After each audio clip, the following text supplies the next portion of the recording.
Hi guys, and welcome to Talk All Sport. So it's fight week. Day 2 and 3 have happened. Going to talk about a little bit around the public workout that took place yesterday in Diriyah, and also the live press conference that I was watching today. A couple of interesting things to know about the live workout yesterday. So AJ came out first. Um, and they were actually showing around the walk from his dressing room through to the main arena in the centre where the fight's going to take place in the ring. The ring, interestingly enough, has been transported from the Royal Albert Hall here in the UK and flown over to Saudi Arabia in Diriyah and was constructed there again. After the fight, that ring is actually going to be housed in one of the royal palaces in Saudi, just to mark this historic event that's about to take place. So yeah, onto the live public workout. AJ came out first. Looks like he's had better days. Looked a bit tired to me. Certainly, in regards to his weight, he definitely looks lighter and slimmer. There's a lot of weight off the shoulders. His shoulders look a lot slimmer. Maybe just to give him that extra bit of flexibility in terms of trying to get that jab out as much as he can and trying to swing as well. But looked in good shape. Hasn't had a haircut for a while, so just looks like someone who's just focused, head down, just wants to get this fight done. Really, he claimed that he's possessed and focused, and he's got the fire in his belly. His trainer, funny enough, said Rob McCracken, this is said that we're all going to see the real AJ on Saturday. Now I've got a problem. I've got a bit of a problem with Rob McCracken because he in the first fight with Ruiz, I just didn't feel he was giving AJ the motivation and confidence and the right advice that he should have been giving him to kind of come back. I know AJ got clipped with that left hook, but still either throw the towel in or give some sound advice. He was just telling him to keep continuing with the jab. Wasn't telling him to work the body or anything like that. So McCracken, we all know now that the AJ camp have had a long time to prepare for this fight and to put all the things in place that they need to make sure that AJ comes out on top this time round. Anyway, after AJ, out came Andy Ruiz Jr. Came into the centre of the ring with his trainer, who had the pads on, and his hand speed was frightening. It was extremely rapid on those pads. He looked pretty good, in terms of his condition for hand speed and power. Looked like exactly the same weight to me. In fact, slightly over than what he was last time, but the weights will the weigh-in will confirm that. But the interesting thing with Andy Ruiz on the workout, on the public workout, was that he looked very fast and quick, but just when he's in one position, when he's standing straight, like he can only go in straight lines. He's not very fluid in terms of his movement.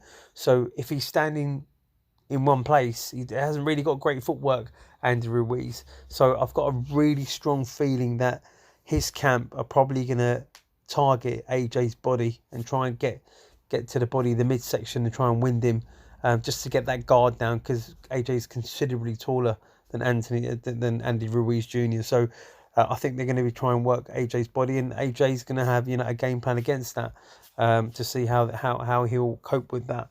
But Andy Ruiz has clearly said he wants to repeat history like he did on June the 1st, and he said that AJ is going to be coming with a different game plan, and he's ready for what comes his way. And he knows that there's going to be a different AJ in the ring, and they're aware that AJ can cause him damage. But the thing with Andy Ruiz is he's got no fear. He's got no fear. He's got lots of respect for Anthony Joshua, but he's got no fear of Anthony Joshua, and he's got the upper hand here because he's won against Joshua. He's beaten Anthony Joshua, so AJ's got to give Andy Ruiz respect, and he should, and I think he will. But I also think AJ's got no fear for Andy Ruiz Jr. either. Anthony Joshua said that he had time to reflect since that defeat, and no matter what happens on Saturday, he won't be celebrating. His victory. If he wins, he's not going to be celebrating. His camp seem to be in a good place. They've had a lot of time to prepare for this fight. They've limited AJ's commercial commitments in the build up to this fight.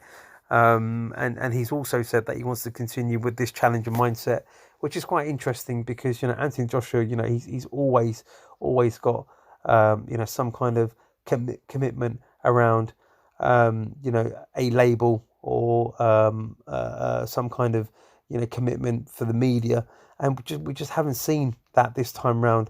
Rob McCracken also said that Anthony's in a much better place than last time and that the training camp's gone really, really well. And I think a lot of that is down to that.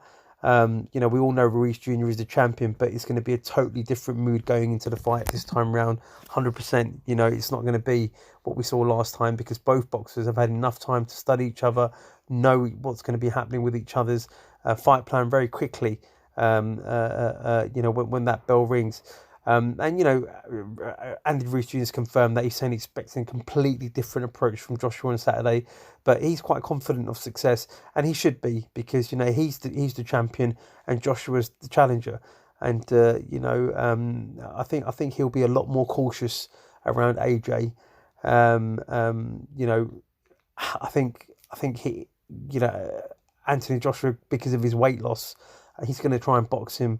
And there's no way, that Andy Ruiz is going to let these belts go. This is what's coming out, and this is what people are, also talking about in terms of how both of these boxers are going to face off against each other. It's going to be really, really interesting because Saudi Arabia is not known really for an event like this. So it is history. It is history being made in that country just by the fact that they're going to keep the ring in one of the Saudi royal palaces.